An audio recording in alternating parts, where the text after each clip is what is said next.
हाँ, देखो इसमें कोई शक नहीं Suchitra, everything is fair in war, और ये दोनों तरफ से ही कर रहे हैं और दोनों तरफ ला भी रहे, इसमें भी कोई शक नहीं। ये जो सीरिया से जो कुछ एक फाइटर्स हैं उनको रूस भी लेकर आया है, और कहीं ना कहीं यूक्रेन ने जो इंटरनेशनल फाइटर्स हैं, कुछ जो लोग हैं यूक्रेन के अंदर वो वॉलंटियर लड़ रहे हैं, और ये सच्चाई है, दोनों इसका इस्तेमाल कर रहे हैं। ये एलिगेशन दोनों तरफ से आएंगी, पर सच्चाई एक समझनी पड़ेगी हमें अभी सुचित्रा, ये लड़ाई ने एक नया मोड़ ले लिया है। जिस प्रकार से अभी रूस ने वेस्टर्न यूक्रेन में कल हमला किया है, वो भी आपको समझना चाहिए कि उसके रीजन क्या है। वो चाहते हैं कि पोलैंड के इलाके के नजदीक किया है, हाँ। कि वो डराना चाहते हैं ये नाटो कंट्रीज को।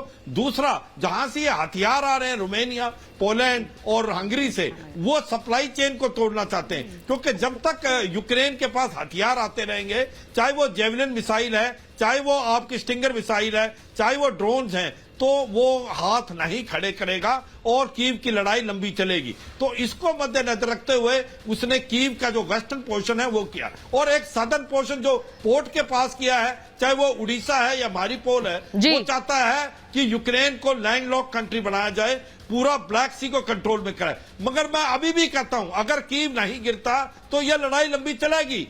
पुतिन जो सब कुछ कह रहे हैं वो सच्चाई नहीं है, क्योंकि कीव की लड़ाई जो है रूरल और अर्बन एरिया की है, उसमें डिफेंडर को फायदा है। और जिस प्रकार से ये स्टिंगर और आपकी जो जेवलिन मिसाइल है, इसको चलाने के लिए आपको कोई खास तकनीक की जरूरत नहीं, क्योंकि ये हीट सीकिंग मिसाइल है, इसको 2-3 दिन के अंदर ही बंदा ट्रेन हो जाता है। तो मुझे लगता है आपने ये बड़ी बात कही है मेजर जनरल सिवाच। आप कह रहे हैं कि जो वेस्टर्न यूक्रेन में हमले कर रहे हैं ये बाकी देशों को डराने के लिए, और अब तो खबर ये भी आ रही है कि जो बाइडेन आ रहे हैं नाटो के सहयोगियों से मिलने, तो ऐसे में ये हमले क्या जारी रहेंगे, क्या ये और आक्रामक होंगे रूस की सेना? इस पर भी मैं मेजर जनरल बख्शी आपके पास आ रही हूं। उस बीच बड़ी खबर बता दूं, जेलेंस्की का जो बयान आ रहा है, जंग के बीच जेलेंस्की का बड़ा बयान आया है, हम मजबूती से रूस का मुकाबला कर रहे हैं, हम मजबूती से रूस का मुकाबला कर रहे हैं, कह रहे हैं जेलेंस्की जो ये भी साथ साथ में कह रहे हैं कि हमारे देश बर्बाद कर दिया रूस ने, वो ये भी कह रहे हैं कि इंफ्रास्ट्रक्चर तबाह कर दिया रूस ने,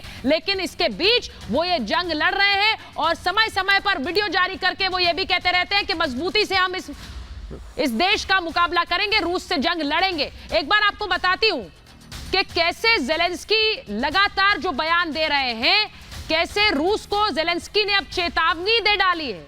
जेलेंस्की बोल रहे हैं सरेंडर कर दो। सोचिए, वो देश जो कि मान के चल रहे थे कि रूस इस देश पर बहुत कम दिनों में कब्जा कर लेगा, वहां के राष्ट्राध्यक्ष जेलेंस्की कह रहे हैं कि आप सरेंडर कर दीजिए। रूसी सेना से कहा आत्मसमर्पण कर दो, आप सरेंडर कर दो। सामने आया है जेलेंस्की का नया वीडियो, और इस नए वीडियो में वो क्या कह रहे हैं? रूसी सैनिकों पर जेलेंस्की ने दबाव बनाया, वो रूसी सैनिकों को सीधे एड्रेस कर रहे हैं, उनको संबोधित कर रहे हैं, और वो कह रहे हैं कि मैं आपको मौका दे रहा हूं, मैं आपको मौका दे रहा हूं कि आप सरेंडर कर दीजिए, और हम आपके साथ अच्छा बर्ताव करेंगे अगर आप सरेंडर कर देते हैं। आपको जीने का मौका देते हैं, ये कह रहे हैं जेलेंस्की, यानी कि आप अगर सरेंडर करेंगे, आत्मसमर्पण करेंगे, तो हम आपके साथ अच्छा व्यवहार करेंगे, यूक्रेन सेना के आगे सरेंडर कर दीजिए आप। ये खुला ऑफर एक तरह से पुतिन की सेना को वो दे रहे हैं, आपके साथ हम इंसानों जैसा व्यवहार करेंगे। तो क्या पुतिन की सेना को सीधे सीधे संबोधित करके वो पुतिन की सेना में फूट डालने की कोशिश कर रहे हैं? क्योंकि अब उनका संबोधन पुतिन को नहीं है,